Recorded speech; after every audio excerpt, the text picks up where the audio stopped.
जितने फेसबुक और यूट्यूब पर सुन रहे हो बहुत सावधानी से सुनना। 12 महीने प्रदोष आती है, 12 महीने शिवरात्रि आती है। प्रदोष को ही शिवरात्रि का भाव कहा। 12 महीने आते हैं। अगर व्यापार वहां चले, दुख तकलीफ ज्यादा हो, कष्ट ज्यादा हो, बहुत टेंशन जिंदगी में चल रहा हो, कोई काम हो ही नहीं रहा, कोई दिक्कत ही दिक्कत है, व्यापार सही ना चल रहा हो, कष्ट ही कष्ट हो,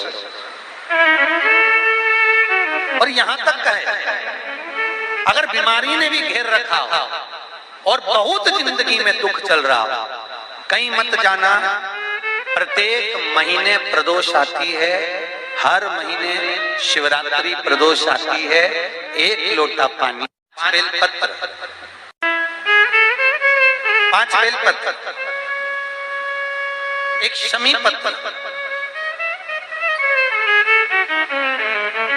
एक शमी पत्र, 5 बेलपत्र तांबे के लोटे में जल में डाल लीजिए।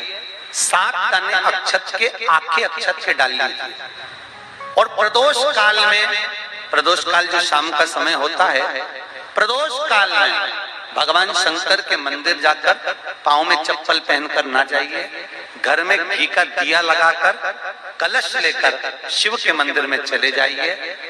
शिव मंदिर में दिया नहीं लगाना है, आपको केवल घर में दिया लगाकर जाना है। और शंकर जी के मंदिर में वो ऐसा कैसा ही पानी पूरा उंडेल कर डालकर शिवलिंग पर आ जाए। झोली पसार कर प्रणाम करिए। शंकर की देहली पर 2 मिनट बैठकर ओम नमः शिवाय का स्मरण कर लीजिए। ओम नमः शिवाय भी आपको बोलना बताया था कि सौभाग्यवती नारी स्त्री नमः शिवाय ओम बोले और पुरुष ओम नमः शिवाय। अगर पति और पत्नी दोनों बैठकर जाप कर रहे हैं तो दोनों ओम नमः शिवाय बोल सकते हैं। पर नारी अगर अकेले बैठकर स्मरण कर रही है तो नमः शिवाय ओम। आप जब नमः शिवाय ओम बोलना चालू करेंगे तो ओम अपने आप ही आगे आ जाएगा। बोल कर देखिए, नमः शिवाय ओम, नमः शिवाय ओम, नमः शिवाय ओम, नमः शिवाय ओम, नमः शिवाय, नमः शिवाय से चालू करा, ओम अपने आप आगे आ जाएगा। पर पुरुष जब जब जाप करे ओम नमः शिवाय बोले। पति पत्नी दोनों बैठकर जाप कर रहे हैं तो ओम नमः शिवाय बोल सकते हैं। केवल स्त्री जाप कर रही है तो नमः शिवाय ओम, नमः शिवाय ओम, नमः शिवाय ओम, नमः शिवाय ओम, नमः शिवाय ओम अपने आप आगे। स्मरण 5 बार, 3 बार, 7 बार कुछ देर शिव के मंदिर में प्रदोष काल में, प्रदोष के समय पर, प्रदोष के दिन बैठकर शिव नाम का जाप करें। जल का पात्र वापिस घर में ले आए और बड़े प्रेम से अगले महीने फिर प्रदोष के दिन, फिर प्रदोष काल में शिव के द्वार जाना, फिर विनती करें। कहीं मत जाना, केवल शंकर की शरण में जाना, उससे कहना, उससे निवेदन करना, मुझे विश्वास है मेरे शंभू पर। स्कंद पुराण कहती है, शिव महापुराण कहती है, अगर आपने 2 या 3 या 4 प्रदोष ही कर लिए तो मेरा महाकाल बाबा आपकी झोली तो भर ही देगा। श्री शिवाय नमस्तुभ्यम, सब बोलिए एक बार जमकर, श्री शिवाय नमस्तुभ्यम। प्रैक्टिकल जरूर करना, कहीं सियोर वाला महाराज झूठ तो नहीं बोल रहा। शास्त्रों की बातें हमारे जीवन में हमें सुख प्रदान करें, इसलिए इस भाव का आनंद करते हुए आज की कथा को विराम देते हैं। श्री शिवाय नमस्तुभ्यम। मेरे चैनल को सब्सक्राइब करें, बेल आइकन प्रेस करें, जिससे कि आपको लेटेस्ट वीडियो की नोटिफिकेशन मिल जाएगी। आज शनिवार का दिन है, जिस दिन अपन इस दरिद्रता से मिलने के लिए पीपल के पेड़ के नीचे आए हैं। हिंदू धर्म में ये दिन पीपल के वृक्ष के लिए पूजनीय होगा। जो भी शनिवार के दिन पीपल के वृक्ष की पूजन करेगा, दूध चढ़ाएगा या मिष्ठान का भोग लगाएगा, लक्ष्मी और नारायण उसके घर में प्रवेश कर जाएगा। लक्ष्मी और नारायण उसके घर में प्रवेश करना, इसलिए नियम बनाया।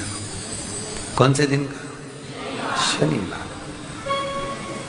लक्ष्मी जी बोली, नारायण आपने तो 1 दिन का वार लिख दिया। शंकर जी ने 7 वार बनाए हैं, रविवार, सोमवार, मंगल, बुध, गुरु, शुक्र और शनि। ये शिव जी ने बनाए। अब 1 दिन आपने अपना बना लिया, बाकी के दिन अगर कोई इस पीपल के वृक्ष के नीचे आएगा और यहाँ तो दरिद्रता बैठी है तो उसका क्या होगा? भगवान नारायण बोले, सुन दरिद्रता, तेरे से एक विनती है, अगर कोई भी मनुष्य इस पीपल के पेड़ के नीचे अगर 7 दिन में आता है और उसके हाथ में अगर कोई सामग्री होती है तो तू उसके घर में प्रवेश नहीं करेगी। नियम है पीपल के वृक्ष का, या तो पानी का लोटा लेकर जाओ, कुंकू का चोपड़ा लेकर जाओ, शक्कर लेकर जाओ, या पेड़ के नीचे चींटी को डालने के लिए आटा ले जाओ, पर खाली हाथ पीपल के वृक्ष के नीचे कभी मत जाओ, कभी नहीं जाओ। खाली हाथ जाओगे तो दरिद्रता तुम्हारे घर में प्रवेश करेगी। दरिद्रता उठकर खड़ी होकर बोली, नारायण तुमने अपनी मनमानी करी है, एक दिन मुझे भी मेरा चाहिए। भगवान ने कहा बोल कौन सा दिन चाहिए। दरिद्रता कहती है रविवार के दिन इस पीपल के वृक्ष के नीचे मैं दिन भर नृत्य करूं, इसमें रहूं, और जो यहां आए रविवार को मैं उसके घर में प्रवेश करूं। भगवान ने कहा ठीक है।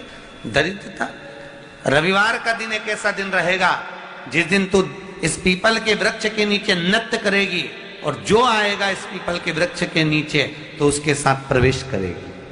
मैंने तुझे वर दिया। इसलिए हमारे यहाँ केवल पीपल का वृक्ष अगर दीवार में भी लग जाता है ना, किसी की फैक्ट्री की दीवार में, किसी के घर की दीवार में पीपल का वृक्ष अगर लग जाता है, पीपल का पौधा लग जाता है, उसको कितना भी तोड़ लो वो वापिस लग जाएगा। फिर तोड़ोगे फिर लग जाएगा। अगर पीपल के पौधे को तोड़ना है तो केवल रविवार का दिन एक नींबू, एक मिर्ची और बमूल का कांटा, ये 3 चीजें रखने के बाद में आधे घंटे बाद रविवार के दिन पीपल के पेड़ को उखाड़ कर फेंक दो। दूसरी बार कभी पीपल दीवार में लगता ही नहीं है, कभी नहीं लग सकता। केवल एक रविवार का, केवल एक संगीत, इतवार का।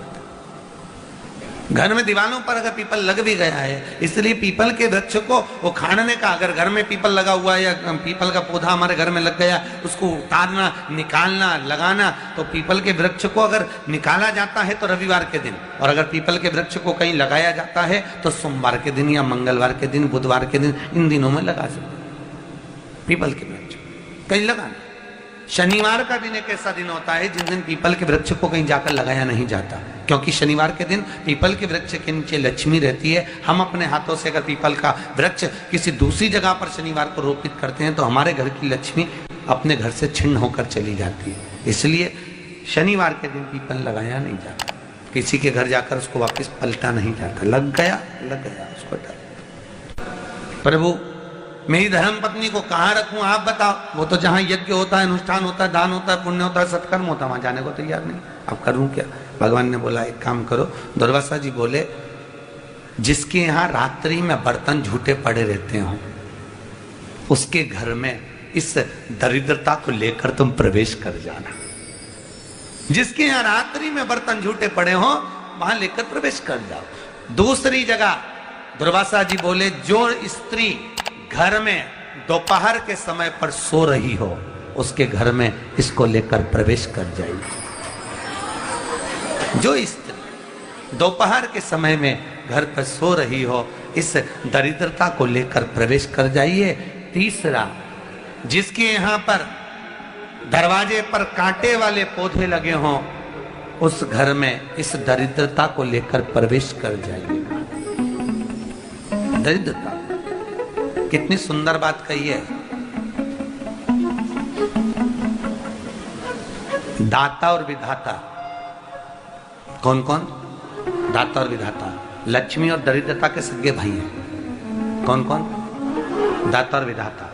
दाता को फिटकरी प्रिय है, विधाता को नमक प्रिय है। ये दोनों हमेशा लक्ष्मी को और दरिद्रता को दोनों को समझाते थे, दोनों में प्रेम बढ़ाते थे।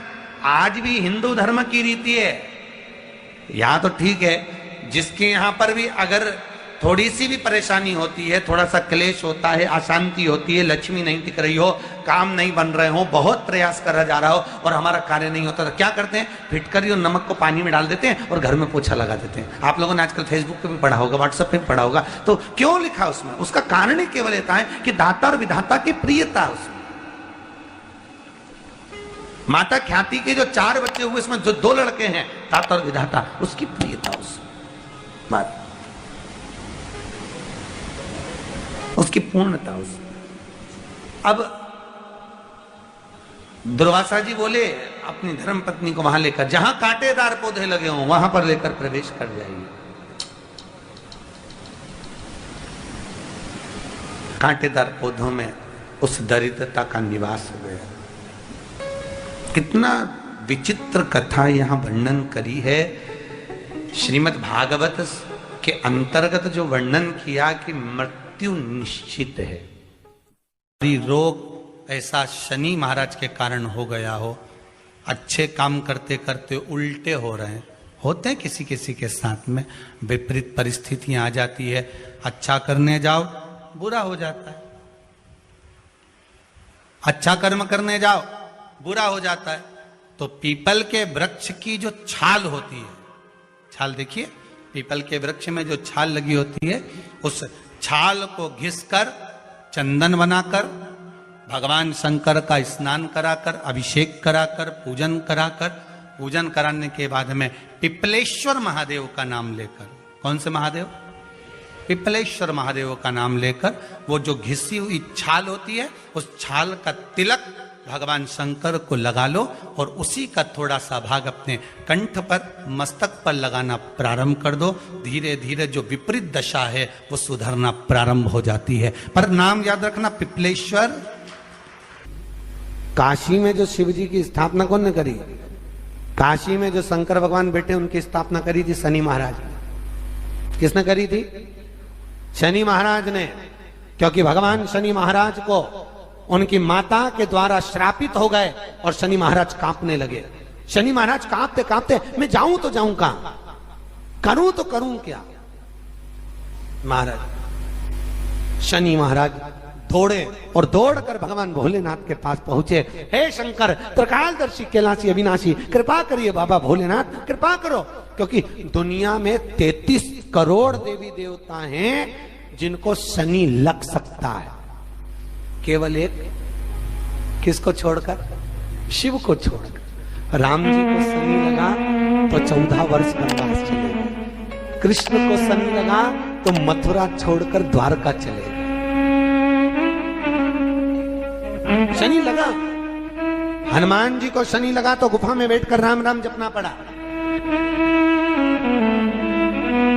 शनि सबको लगता है, केवल शनि नहीं लगता तो एक मेरे महादेव को, मेरे भोले बाबा को नहीं लगता। शंकर के पास में शनि आ गए। शनि ने आकर कहा, भोलेनाथ कृपा करिए बाबा, मैं बड़ा कष्ट में हूं, मैं करूं क्या? बाबा भोलेनाथ ने कहा, जा गंगा जी के तट पर काशी में जाकर एक शिवलिंग की स्थापना कर, उसकी आराधना कर और तेरा शरीर ठीक हो जाएगा, कष्ट नहीं भोगेगा। शनि महाराज ने काशी में जाकर शिव जी की स्थापना करी।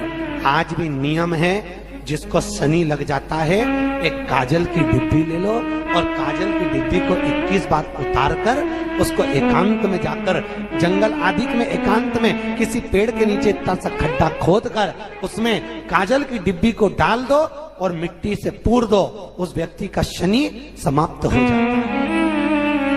काशी विश्वनाथ का नाम लेकर काजल की डिब्बी को 21 बार उतार कर अगर काशी विश्वनाथ का नाम लेकर शनि वाले व्यक्ति को अगर पेड़ के नीचे दबा दे, शनि समाप्त, शनि उसको परेशान नहीं कर सकता।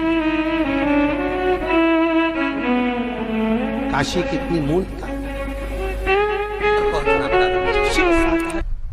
उस क्रम को देखिए। भगवान शंकर पर विश्वास रखकर एक एक पल, एक एक घड़ी, एक एक समय, एक एक नक्षत्र का शिव महापुराण में वर्णन है। यहां तक शास्त्र कहता है कि पीपल के वृक्ष की जब भगवान शिव रचना करे, पीपल के वृक्ष की जब रचना करी गई तो उस पीपल के वृक्ष में भी कौन सा समय किसका है, ये शिव महापुराण वर्णन करती है। सुबह 4 बजे से लेकर 7:30 बजे तक पीपल के वृक्ष में ब्रह्मा जी का वासा होता है। 7:30 बजे से लेकर 10:30 पौने 11 बजे तक पीपल के वृक्ष में भगवान विष्णु का वासा होता है। 10:30 बजे से लेकर पीपल के वृक्ष में 11:30 बजे तक पितरों का वासा होता है। 11:30 बजे से लेकर 12:30 बजे तक पीपल के वृक्ष में आहूतों का वासा होता है। 12:30 बजे से लेकर शाम को 4 बजे तक पीपल के वृक्ष में वासुकों का वासा होता है। 4 बजे से लेकर शाम को 7:30 बजे तक पीपल के वृक्ष में शंकर का वासा होता है। 7:30 बजे से लेकर 9:30 बजे तक पीपल के वृक्ष में कुबेर का वासा होता है। 9:30 बजे से लेकर फिर कुबेर के वृक्ष में अन्य देवों का वासा चालू हो जाता है। इसलिए हमारा हिंदू धर्म कहता है, हमारे शास्त्र कहते हैं कि पीपल के वृक्ष को जब पूजा जाता है, पीपल के वृक्ष की जब पूजन करी जाती है तो सुबह 10:30, 11